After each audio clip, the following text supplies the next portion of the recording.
আশা কর্মীরা। এর আগেও তারা যখন পথে নেমেছিলেন ঠিক এই ছবিটাই আমরা দেখেছিলাম।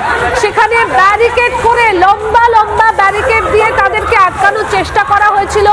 আজও সেই একই ছবি, আশা কর্মীদের আটকাতে পুলিশি ব্যারিকেড। দেখতে পাচ্ছেন কি পরিস্থিতি এই মুহূর্তে।